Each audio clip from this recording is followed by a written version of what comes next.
नमस्कार दोस्तों। आज हम सक्सेस पॉइंट के नए चैनल पर इकोनॉमी की पहली क्लास स्टार्ट करते हैं। और आज की जो क्लास होगी वो ARO एग्जाम्स या उत्तराखंड SI से संबंधित एग्जाम होगी। और हम आज की क्लास स्टार्ट करेंगे इकोनॉमी के इंट्रोडक्शन के बारे में और अर्थशास्त्र के बारे में आज हम क्लास स्टार्ट करते हैं।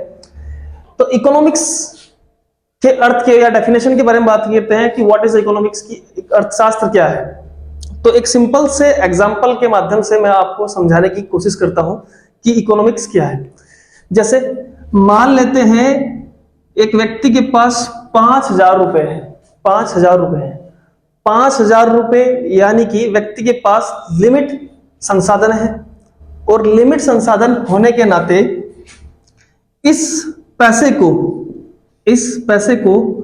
इस प्रकार से बांटना है जिससे लोगों की असीमित जरूरतों को पूरा किया जा सकता है। यानी कि हम भारतीय परिप्रेक्ष्य में देखें तो भारत में संसाधनों के बारे में हम बात करते हैं तो भारत में जो संसाधन है वो सीमित संसाधन है और भारत के सीमित संसाधनों को इस प्रकार से बांटना है। भारत के सीमित संसाधनों का डिस्ट्रीब्यूशन इस प्रकार करना है कि जिससे जो भारत के असीमित मांग है, जो भारत की असीमित जरूरत है, यानी लोगों की असीमित जरूरतों को पूरा करना है। अर्थव्यवस्था को हम समझने के लिए इस प्रकार देख सकते हैं कि असीमित जरूरत, लोगों की असीमित जरूरत, सीमित, भारत के परिप्रेक्ष्य में हम बात कर रहे हैं तो भारत में सीमित संसाधन है और उन सीमित संसाधनों को हम इस प्रकार से बांटना है जिससे जो लोग हैं यहाँ के उन्हें असीमित जो उनकी जरूरत है उन जरूरतों को पूरा किया जा सके, वही अर्थशास्त्र है। तो भारत में संसाधनों की जो हम बात करते हैं तो भारत में जो संसाधन यानी जो रिसोर्सेज है वो रिसोर्सेज सीमित है और भारत में जो जरूरत है वो असीमित है। और उन असीमित जरूरतों को पूरा करने के लिए, लोगों की असीमित जरूरतों को पूरा करने के लिए अपने भारत के संसाधनों का बांटना ही भारतीय अर्थशास्त्र है या अर्थशास्त्र कहलाता है। अगर हम डेफिनेशन में इसकी बात करें तो इसकी परिभाषा होगी सीमित संसाधनों का इस प्रकार से बांटा जाना जिससे लोगों की असीमित जरूरतों को पूरा किया जा सके, उसे ही भारतीय अर्थशास्त्र या अर्थशास्त्र कहा जाता है। भारतीय अर्थशास्त्र का बेसिक प्रिंसिपल जो काम करता है वह काम करता है डिमांड और सप्लाई पर, यानी डिमांड और सप्लाई ही भारतीय अर्थव्यवस्था पर बेसिक प्रिंसिपल की तरह काम करता है। यानी कि अगर डिमांड और सप्लाई ये बेसिक प्रिंसिपल है भारतीय अर्थशास्त्र के। अब भारत में बांटने की जरूरत ही क्यों पड़ी? भारत में इन संसाधनों को बांटने की जरूरत इसलिए पड़ी क्योंकि भारत में डिमांड यानी कि भारत में मांग, अगर किसी चीज की मांग होगी तो उसी मांग से संबंधित भारत में डिमांड, अगर भारत के अंदर डिमांड होगी तो डिमांड के लिए क्या चाहिए? आपको सीमित संसाधनों की जरूरत पड़ती है। लेकिन संसाधन भारत में कैसे हैं? सीमित संसाधन। तो भारत में इन संसाधनों का बांटना, और बांटा किन लोगों के लिए जा रहा है? जो लोग क्या है? असीमित, जिनकी जरूरतें कैसी है? असीमित है। और यह परिभाषा देने वाले जो भारतीय जो अर्थशास्त्र के पिता कहे जाते हैं, द फादर ऑफ इकोनॉमिक्स, में है एडम स्मिथ। तो यह परिभाषा जो दी गई थी यह एडम स्मिथ द्वारा दी गई थी। एडम स्मिथ ने ही भारतीय अर्थशास्त्र की परिभाषा दी और एडम स्मिथ को ही भारतीय अर्थशास्त्र का पिता कहा जाता है। एडम स्मिथ द्वारा यह डेफिनेशन अपनी एक पुस्तक लिखी गई थी 1776 में, वेल्थ ऑफ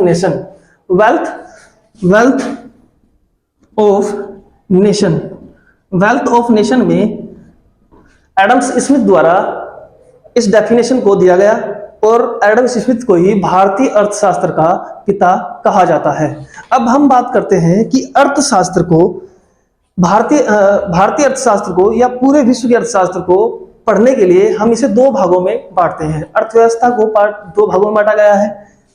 इसमें एक अर्थव्यवस्था को माइक्रो एक अर्थव्यवस्था को माइक्रो, जबकि दूसरी अर्थव्यवस्था को मैक्रो, मैक्रो इकोनॉमी।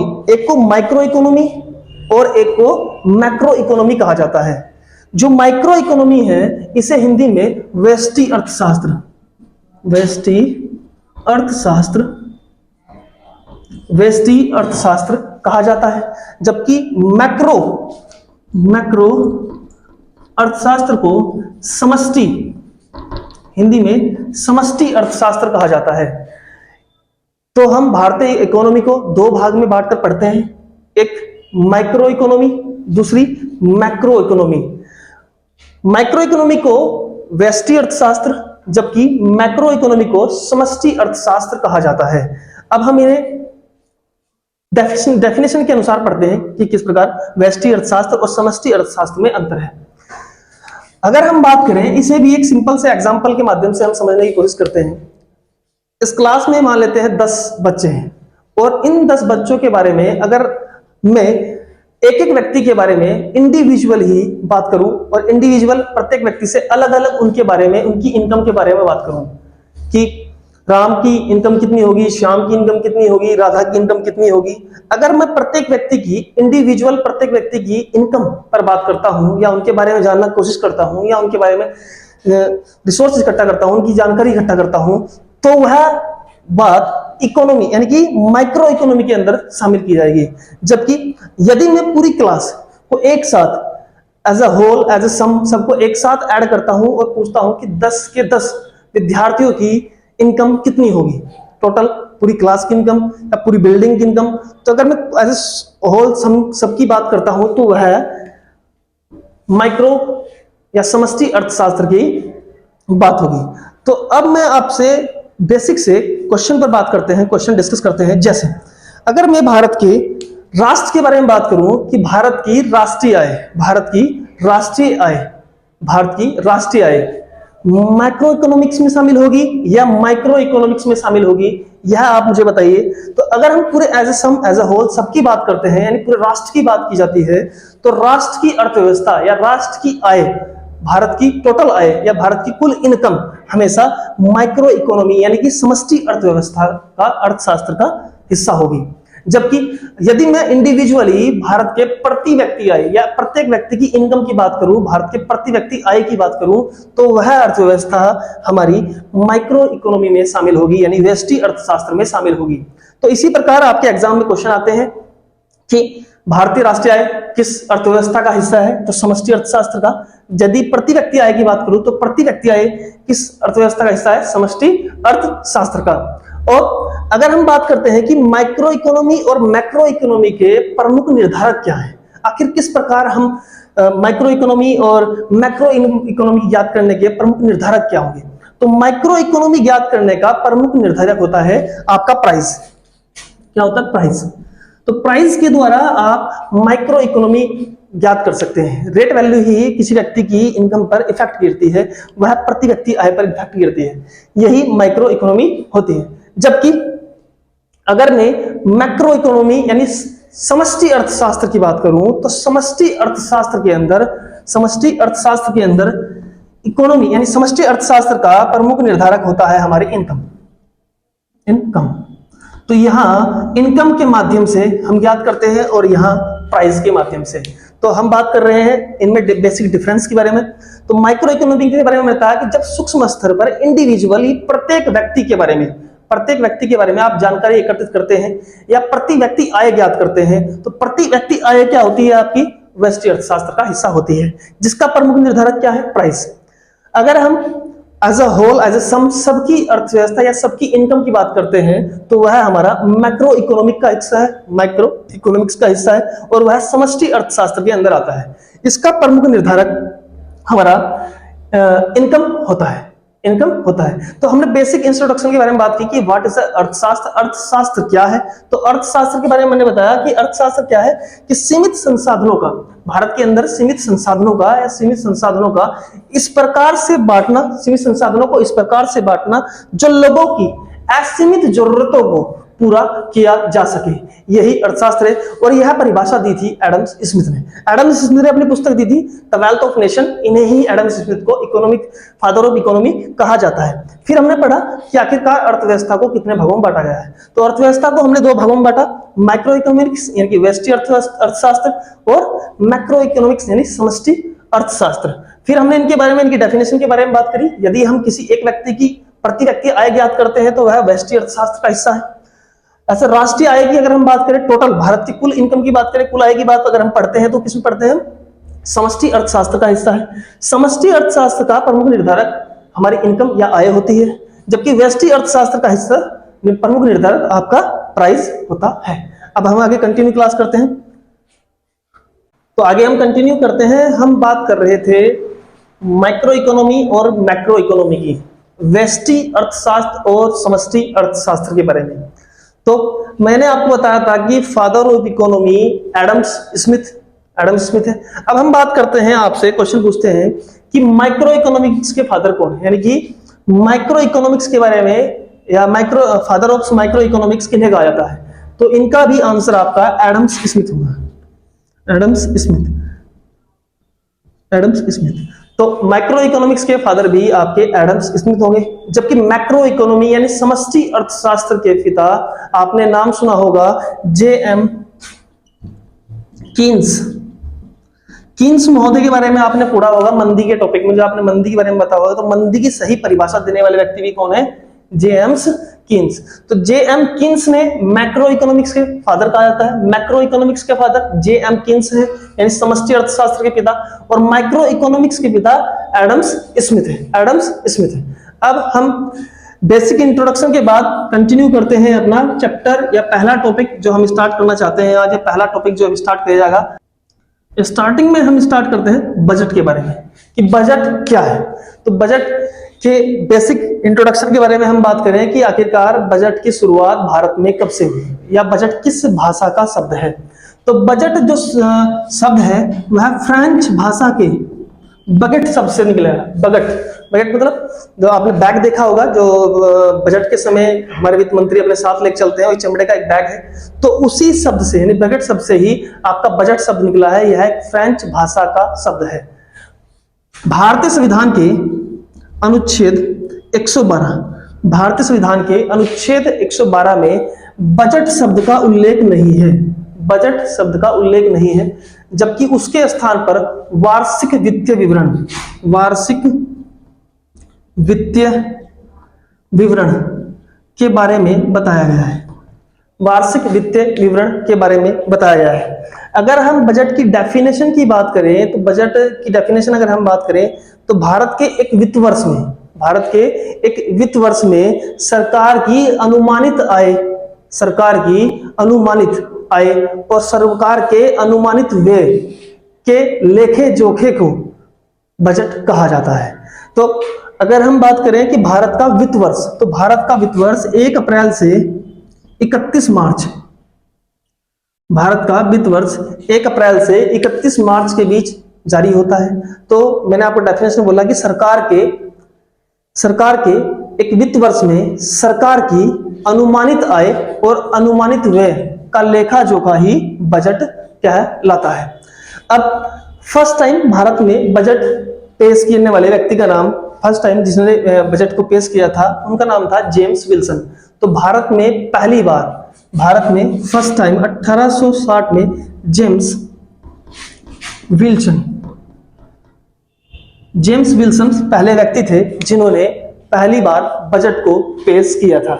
जबकि आजाद भारत में यानी आजादी के बाद 1947 में पहली बार आर के सरमुखम चेट्टी द्वारा भारत में प्रथम बार बजट को पेश किया गया था।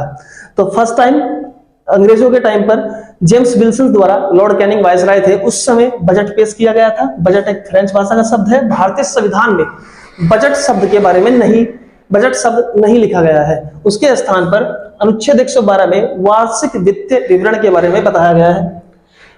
बजट की डेफिनेशन, एक वित्त वर्ष में यानी कि 1 अप्रैल से 31 मार्च के बीच सरकार की अनुमानित आय और सरकार के अनुमानित व्यय का लेखा जोखा ही बजट कहलाता है। अब हम बजट के बारे में बात करते हैं कि आखिरकार बजट तैयार किस प्रकार किया जाता है। बजट को तैयार किस प्रकार किया जाता है, तो सरकार की अगर हम बात करें तो सरकार के लिए बजट के लिए आय, हमें अपनी आय को तैयार करना पड़ेगा और व्यय। बजट में दो ही चीजों का मेन रोल है, आय और व्यय का, कि आखिरकार भारत में पैसा आता कहां से है और भारत में पैसा जाता कहां है या कहां खर्च किया जाता है। तो अगर हम आय की बात करें तो भारत में आय के भारत के पास दो अकाउंट हैं, जिसमें हम बात करते हैं राजस्व आय, राजस्व आय, रेवेन्यू इनकम्स, सरकार की रेवेन्यू इनकम्स के बारे में बात करते हैं। जबकि सरकार की दूसरी इनकम जिसे हम बात करते हैं उसे बोलते हैं पूंजीगत आय, पूंजीगत आय या कैपिटल इनकम, कैपिटल इनकम। और उधर हम अगर व्यय की बात करें तो व्यय भी दो प्रकार से किया जाता है, आपका एक्सपेंडिचर दो प्रकार किया जा सकता है, पूंजीगत व्यय और राजस्व व्यय। अब हम डेफिनेशन पर बात करते हैं राजस्व आय और राजस्व व्यय की, राजस्व आय और पूंजीगत आय की, कि सरकार का करंट अकाउंट और रेवेन्यू इनकम और कैपिटल इनकम कहां कहां से जनरेट होती है, आखिरकार सरकार पैसा कहां कहां से लाती है। तो बेसिक पर हम बात करते हैं, बेसिक से स्टार्ट करेंगे और बेसिक पढ़ते पढ़ते हम एडवांस लेवल तक पहुंच जाएंगे। जैसे अगर हम बात करें, आपसे बेसिक क्वेश्चन की बात करें तो पूंजीगत आय का मतलब, पूंजीगत आय वह आय होती है जिसमें सरकार की संपत्ति कम नहीं होती। राजस्व आय वह आय होती है जिसमें सरकार की संपत्ति कम नहीं होती और ना ही सरकार पर कोई उधार होता है, सरकार पर ना ही कोई उधार होता है। यानी वह इनकम, सरकार की वह इनकम जिसमें ना तो सरकार की संपत्ति कम हो, ना तो सरकार की संपत्ति कम हो और ना ही सरकार पर कोई उधार हो, ना ही सरकार पर कोई उधार हो। अगर हम पूंजीगत आय की बात करें तो पूंजीगत आय वह आय होती है जिसमें सरकार की संपत्ति कम हो, सरकार की संपत्ति कम हो और सरकार पर उधार अधिक हो, सरकार पर उधार अधिक हो, उधार अधिक हो। तो वह इनकम क्या होती है, आपकी पूंजीगत आय। अब आप बेसिक से क्वेश्चनों का मेरा आंसर देंगे कि आप उसे किस आय में रखना चाहेंगे। जैसे मैंने आपसे पूछा, सरकार ने एक बिल्डिंग को बनाया और बिल्डिंग करने के बाद सरकार ने उसमें रेंट रखने के लिए, व्यक्तियों को रखने के लिए सरकार वहां से रेंट लेती है या किराया लेती है। तो सरकार का ऐसी कोई इनकम जहां सरकार ने बिल्डिंग बनाई और बिल्डिंग बनाने के लिए उससे जो किराया आता है, उससे जो पैसा इकट्ठा होता है सरकार के लिए, जैसे कि कोई भी पैसा इकट्ठा होता है, तो उसे हम किस में रखेंगे, आप राजस्व आय में रखेंगे। क्योंकि ना तो यहां सरकार की कोई संपत्ति कम हुई और ना ही यहां सरकार ने कोई उधार लिया। लेकिन ऐसी कोई संपत्ति या ऐसा कोई पैसा जहां सरकार को अपनी संपत्ति बेचनी पड़े, जहां सरकार को अपनी संपत्ति बेचनी पड़े, जैसे भारत सरकार ने एयरपोर्ट को बेच दिया, सरकार ने एयरपोर्ट को किसी विदेशी कंपनी को बेच दिया, तो ऐसी संपत्ति कहां होगी, आपकी पूंजीगत आय में, जहां सरकार की संपत्तियां कम होती है। अगर हम बात करें, सरकार ने आरबीआई से कोई लोन लिया, बोरिंग्स एंड लोन्स, यानी कि सरकार ने यदि कोई भी लोन लिया, किसी भी प्रकार का आरबीआई से लोन लिया या आईएमएफ या वर्ल्ड बैंक से लोन लिया, तो वह सब क्या होगा, आपका वो सब का सब आपका पूंजीगत आय होगा, क्योंकि उसमें सरकार का उधार बढ़ रहा है, सरकार उधार बढ़ रहा है। तो अब हम बात करते हैं कि राजस्व आय के अंतर्गत क्या आएगा। तो राजस्व आय के अंतर्गत रेंट यानी किराया राजस्व आय, क्योंकि यहां सरकार का ना तो कोई संपत्ति कम हुई, ना ही सरकार ने कोई उधार लिया। फीस, अगर सरकार कोई भी फी आपसे ले रही है, जैसे कि सरकार आपको गवर्नमेंट जॉब के लिए फॉर्म भरवाती है, तो फॉर्म भरवाने के लिए सरकार को क्या मिलती है, आय, इनकम होती है सरकार की। पर ऐसी इनकम के लिए ना तो सरकार की कोई संपत्ति कम हुई, ना ही सरकार ने कोई उधार लिया, तो ऐसी संपत्ति क्या होगी आपकी, ऐसा पैसा भी क्या होगा, आपका राजस्व आय का ही उदाहरण होगा। जैसे हम तीसरा एग्जांपल पढ़ते हैं, टैक्सेस, भारत सरकार द्वारा लगाए टैक्सेस। तो भारत सरकार द्वारा जो भी टैक्स लगाए जा रहे हैं, अगर हम बात करें तो टैक्स लगाने से सरकार का क्या नुकसान है, सरकार से कोई नुकसान नहीं। सरकार की ना तो कोई संपत्ति कम हो रही है, ना ही सरकार का कोई उधार बढ़ रहा है। तो सभी प्रकार के टैक्सेस, चाहे वो डायरेक्ट हो चाहे इनडायरेक्ट हो, वह भी सरकार की रेवेन्यू इनकम है, यानी कि राजस्व आय है। नेक्स्ट, अगर हम चौथे पॉइंट पर बात करें, शेयर, हिस्सा, शेयरों में हिस्सा, यानी कि सरकार ने किसी कंपनी के शेयर, सरकार ने किसी कंपनी के शेयरों में हिस्सेदारी की और उन शेयरों ने प्रॉफिट कमाया, उन शेयरों में प्रॉफिट हुआ सरकार को, तो ऐसा पैसा भी सरकार का राजस्व आय होगा, ऐसा पैसा भी सरकार का राजस्व आय होगा। जैसे सरकार द्वारा आप सबके लिए चलाई जा रही है रेलवे, तो रेलवे द्वारा जो पैसा कमाया जा रहा है वह भी राजस्व आय होगा, क्योंकि ऐसा पैसे में ना तो संपत्ति कम हो रही है, ना ही सरकार द्वारा कोई ऋण लिया जा रहा है। यह भी एग्जाम्पल किसका होगा? आपका राजस्व आय का ही एग्जाम्पल होगा। अब हम बात करते हैं, जैसे सरकार द्वारा डाकघर, सरकार के राजस्व आय में हम बात करें तो डाकघर द्वारा भी सरकार, ना तो कोई संपत्ति कम होती है सरकार की इनके द्वारा कमाया गया पैसा, या ना ही कोई उधार सरकार द्वारा लिया जाता है। तो ऐसी इनकम जहां सरकार की ना तो कोई संपत्ति कम हो और ना ही सरकार कोई उधार ले, तो ऐसी इनकम क्या होंगी? सब की सब राजस्व आय होंगी। अब बात करते हैं हम पूंजीगत आय, पूंजीगत आय। तो पूंजीगत आय वह आय होगी जब कोई बैंक या सरकार, बैंक के सरकार, जब कोई भारत सरकार या कोई भी सरकार या कोई भी बैंक आईएमएफ से लोन लाता है, नहीं लोन आईएमएफ से, वर्ल्ड बैंक से लिया गया लोन, या भारतीय reserve bank of India RBI से लिया गया लोन, आईएमएफ, वर्ल्ड बैंक या आरबीआई से लिया गया सभी प्रकार का ऋण, वह भी सब क्या होगा? वह सब पूंजीगत आय का हिस्सा होगा। अगर हम दूसरे टॉपिक पर बात करें तो शेयर बेचकर, यदि सरकार अपने शेयर बेचकर पैसा कमाती है, अपने शेयर बेचकर पैसा कमाती है, तो वह पैसा भी आपका पूंजीगत यानी कैपिटल अकाउंट में शामिल किया जाएगा, यानी पूंजीगत आय होगी। यहां देखो, सरकार शेयर बेचने का मतलब क्या है कि यहां सरकार की क्या कम हो रही है? संपत्ति। तो सरकार अपनी शेयर बेचकर या हिस्सेदारी बेचकर जो पैसे कमाती है वह भी आपकी पूंजीगत आय ही होगी। या सरकार ने किसी बिल्डिंग या किसी फर्म या किसी एयरपोर्ट्स, रेलवे, इन सब को बेचकर जो पैसा कमाया जाता है वह पैसा भी आपका पूंजीगत आय में शामिल होगा। या सरकार, आपने एक शब्द सुना होगा विनिवेश, विनिवेश। तो विनिवेश का में जो पैसा जो आता है, विनिवेश से जो पैसा आता है वह भी आपको, विनिवेश मतलब डिसइन्वेस्टमेंट, यानी कि सरकार द्वारा अपने इन्वेस्टमेंट बेचकर जो पैसा कमाया जा रहा है वह भी पूंजीगत आय में शामिल होगा। तो अब एग्जामिनर आपसे कई प्रकार के क्वेश्चन बना सकता है कि कौन सा पैसा कौन से अकाउंट से आता है।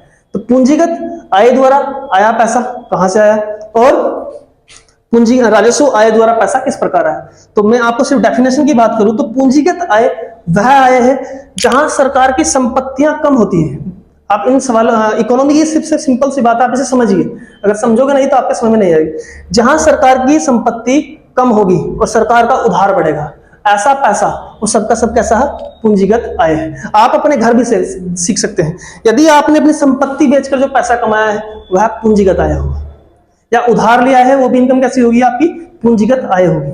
राजस्व आय कैसी आय है? जहां ना तो आपकी कोई संपत्ति बिके और ना ही आप पर कोई उधार हो, तो वो कैसी आय है? सबकी सब राजस्व आय। तो आज आप राजस्व आय और पूंजीगत आय के बीच अंतर को अच्छी तरह समझ पाए होंगे, समष्टि अर्थशास्त्र और व्यष्टि अर्थशास्त्र के बारे को अच्छी तरह समझ पाए होंगे। कल हम आगे क्लास को कंटिन्यू करेंगे, और मेरा आप सभी से अनुरोध है कि जिसे यह क्लास अच्छी लगी वो कृपया करके चैनल को सब्सक्राइब करें और अधिक से अधिक शेयर करें। इकोनॉमी की कंप्लीट क्लास होगी आपको आरओ एग्जाम के लिए, और अपने नोट्स अपने साथ साथ बनाते रहे, तैयार करते रहे। कोई भी डाउट हो आप कमेंट सेक्शन में जरूर लिख दें, कमेंट में आप सब कुछ बता सकते हैं, किसी कोई समस्या हो साउंड से संबंधित कोई भी, ठीक। तो आगे हम कल क्लास कंटिन्यू करेंगे। Thank you.